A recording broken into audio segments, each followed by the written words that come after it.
There's urgency nationwide to see something done. President Trump is not going to take any deal with Iran that doesn't give up the nuclear dust. The president is scrambling just to get back to where we were. He's going to give billions of dollars now, reopen Iranian oil with no guarantee that they will stop enriching. We've got to remind ourselves, who are the Iranians? No matter what deal we put together, at the end of it, they're going to want to recover everything that they're losing.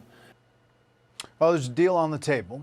We're going to see if President Trump is moving forward with that. He spent some time at the White House in the Situation Room. They put out a statement.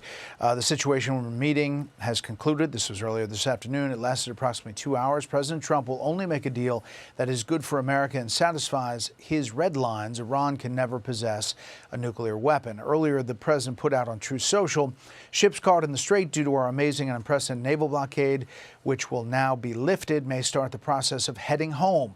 The enriched material, sometimes referred to as nuclear dust, which is buried deep underground, will be unearthed by the United States in close coordination with the Islamic Republic of Iran and destroyed. No money will be exchanged until further notice. Other items of far less importance have been agreed to. With that, let's bring in our panel.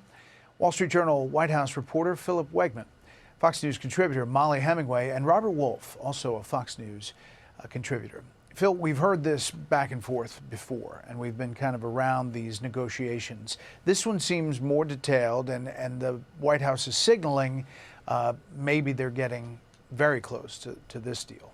That's right, Brett. My sources in the White House say that they feel closer to a deal than they have been at any point during this conflict. I was talking with one source today who said that this memorandum of understanding, it's certainly on the table, and now both sides are negotiating over tertiary things, such as how does some of the Iranian money get unfrozen. The larger big ticket items, questions over what remains of Iran's nuclear material, that will be sorted out in phase 2 in the 60-day period after an agreement is finally inked. But I think two things are clear here from the posture of the White House. The first is they want to give the impression that they will not be rushed until they like the terms of the agreement. And the second thing that I've been told again and again is that no deal is certain until Trump makes it official, likely with a statement on Truth Social.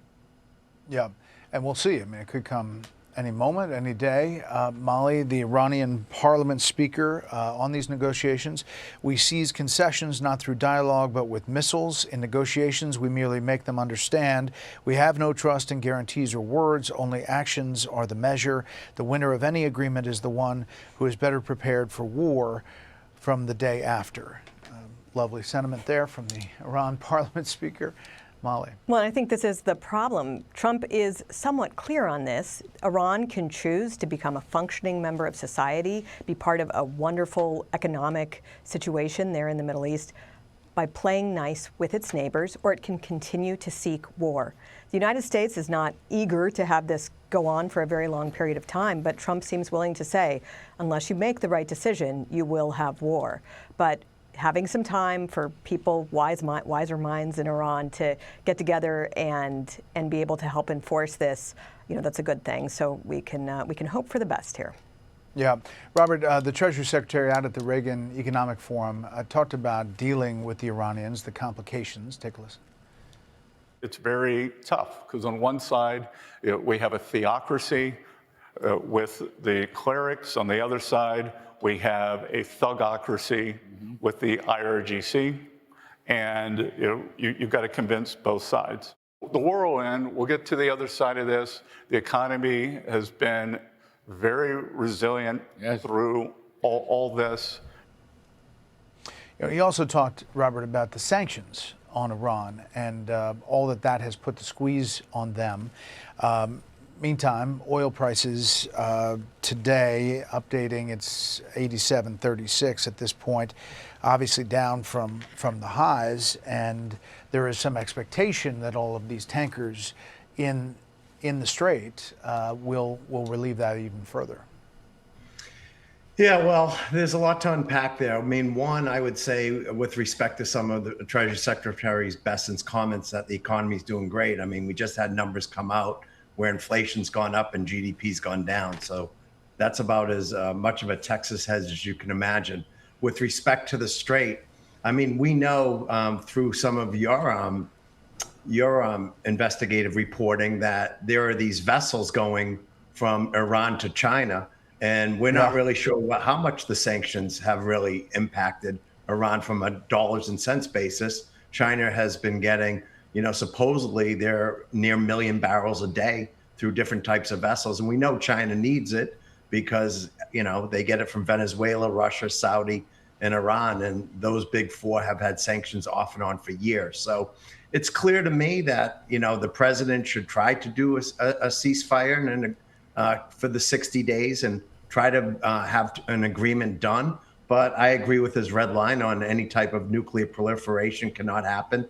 But I think what the president needs to be careful about is he keeps, really hitting on President Obama's nuclear deal, the JCPOA. And this feels like the nuclear deal 2.0, but without Russia and China maybe at the table. So, I think we're not sure where it's going.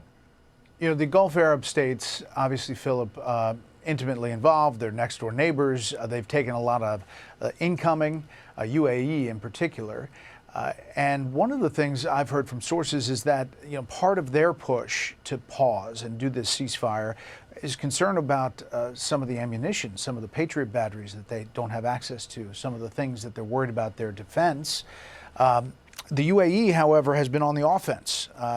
Wall Street Journal, secret role in the war, carried out dozens of airstrikes against Iran beginning in the early days of the war, continuing through the day after April's ceasefire was announced. UAE President Sheikh Mohammed bin Zayed grew frustrated with Saudi Arabian Crown Prince Mohammed bin Salman earlier in the war after he refused to participate in coordinated military actions against Iran. And I'm told from sources in the region, Philip, that dozens number is shy, that it's actually more than that over that time. We're seeing not just this attack on Iran, but a larger reshuffling of the alliances in the region. I think this is why it, surprised some that President Trump floated this idea of making an expanded Abraham Accords be part of an Iran deal. But largely, I think that he's looking at this current circumstance and saying this is not just an opportunity to take care of one bad actor, Iran, but to try and bring some type of harmony to the region. It's a big, ambitious goal. We'll see what eventually does end up happening, because the United States and Israel, they're not the only actors who are frustrated with Iran at the moment. Yes. Panel, stand by if you would. Be sure to like and subscribe for all the Fox News latest on YouTube, and catch full shows streaming now on Fox One.